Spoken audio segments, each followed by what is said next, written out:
আসসালামু আলাইকুম। সাইদাস রন্ধন বিলাসে সবাইকে স্বাগতম। বন্ধুরা, আজকে আপনাদের সাথে একটা ভিডিও শেয়ার করব। কোনো রান্নাবান্নার ভিডিও না যদিও, কিন্তু আশা করি আপনাদের কাছে খুবই ভালো লাগবে। আমার ভাই এবং ভাইয়ের বউ বেড়াতে এসেছিল আমার বাসায়।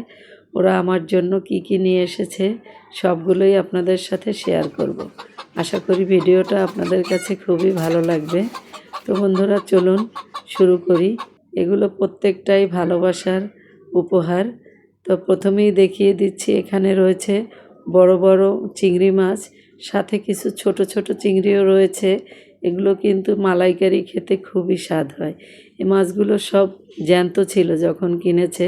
ওরা ফ্রিজিং করে লঞ্চে এসেছে, লঞ্চের ফ্রিজে রেখে নিয়ে এসেছে। এই জন্য মাছগুলো সব বরফ অবস্থায় রয়েছে।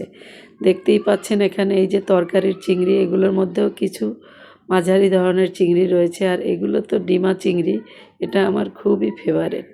তো চিংড়ি মাছগুলো আমার খুবই পছন্দ, তাই ওরা আমার জন্য এগুলো বেশি করে নিয়ে এসেছে। আর এখন দেখতে পাচ্ছেন বরিশালের রূপালী ইলিশ। এগুলোর স্বাদের কথা আর আপনাদেরকে কি বলবো, প্রত্যেকেই জানেন। তবে রূপালী ইলিশের গায়ে লাইটিং পড়ার কারণে কালারটা একটু বেশি ঝলসানো হয়েছে, কিন্তু মাছগুলো কিন্তু খুবই সুন্দর। দেখতেই পাচ্ছেন প্রত্যেকটা মাছ বরফ অবস্থায় রয়েছে। লঞ্চে ওরা কেবিনে অবস্থান করছিল, আর কেবিন বয়কে দিয়ে ওরা ফ্রিজে রেখেছিল বিধায় দেখুন বরফগুলো একদম ছাড়েনি। এই যে দেখুন, এগুলো ছোট ইলিশ, এগুলো দিয়ে তরকারি দিয়ে খেতেও ভালো। আর এই যে মাঝারি ধরনের একটা মাছ, আর বড় বড় দুইটা ইলিশও রয়েছে। এগুলো দিয়ে তো ইলিশ পোলাও, ইলিশের দো পেঁয়াজা আমার খুবই পছন্দ। আর এই যে বড় মাছগুলোর মধ্যে কিন্তু মোটামুটি ডিম আছে। বাচ্চারা বিশেষ করে বেশি ডিম পছন্দ করে। এই যে দেখতেই পাচ্ছেন কতটা সুন্দর মাছগুলো। তো বন্ধুরা, এগুলো দিয়ে যখন রেসিপি তৈরি করব অবশ্যই আপনাদের সাথে শেয়ার করব। ফ্রেন্ড, এ পর্যন্ত যারা আমার সঙ্গে আছেন এখনও একটা লাইক করতে ভুলে গেছেন, প্লিজ একটা লাইক করে দিবেন। আর যারা আমার চ্যানেলে আজকে নতুন দেখছেন অবশ্যই আমার চ্যানেলটাকে সাবস্ক্রাইব করে সাথে থাকবেন। বন্ধুরা, এখন দেখিয়ে দিচ্ছি কিছু পাঁচমিশালি মাছ। এগুলো সব নদীর মাছ, আর আমার এইসব মাছগুলোই খুব পছন্দের। আর আমার ভাই বেছে বেছে আমার পছন্দের মাছগুলোই কিনে এনেছে। সাথে কিন্তু আমার ভাইয়ের বউও ছিল। ও আমার ভাইয়ের বউ ঠিকই, কিন্তু আমার তো বোন নাই, ওদেরকে আমি বোনের মতোই ভালোবাসি। যাই হোক, এই যে দেখতে পাচ্ছেন ছোট ছোট নদীর ট্যাংরা মাছ।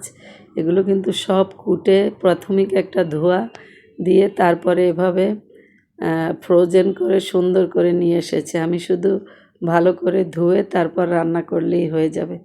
দেখুন এই মাছগুলো কত কষ্ট করে কুটে তারপর আমার জন্য নিয়ে এসেছে। আমি আপনাদের একটা পাতিলের মধ্যে ঢেলে দেখাচ্ছি। এই মাছগুলো কিন্তু সম্পূর্ণ নদীর এবং খেতেও খুবই সুস্বাদু।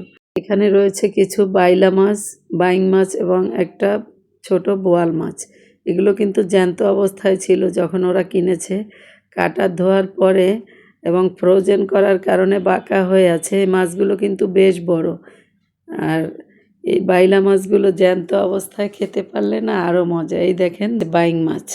বন্ধুরা দেখুন, কতটা ভালোবাসা থাকলে এরকম একটা জ্যান্ত শিং মাছ বোতলের মধ্যে করে পানি দিয়ে সেই সুদূর বরিশাল থেকে ঢাকা পর্যন্ত নিয়ে আসছে। এটা আমার ভাইয়ের বউ নিয়ে আসছে আমার হাজব্যান্ডের জন্য। আর এটা দেখছেন একটা মোরগ। এই মোরগটা ওরা গ্রাম থেকে কিনে নিয়ে এসেছে, একবারে হাতে গৃহস্থের পালা এই মোরগটা। আর এখানে রয়েছে ডিম, হাঁস এবং মুরগির ডিম। ডিমগুলোর উপরে লাইট পড়ার কারণে কেমন জানি একটু বেশি আলো দেখাচ্ছে। যাই হোক, এখানে দেশি মুরগির ডিম এবং দেশি হাঁসের ডিম রয়েছে। এখানে সব মিলিয়ে 50টার মতো ডিম রয়েছে। ওরা শহরে থাকার পরেও এগুলো গ্রাম থেকে কিনে আমার জন্য নিয়ে এসেছে। এগুলো আমাদের নিজেদের গাছের জাম্বুরা, বেশ বড় বড় জাম্বুরা। এখানে ছবিতে যতটা বড় দেখাচ্ছে বাস্তবে কিন্তু আরও অনেক বড় বড়। এটা আমাদের বাবার গাছের, নিজের গাছেরই জাম্বুরা।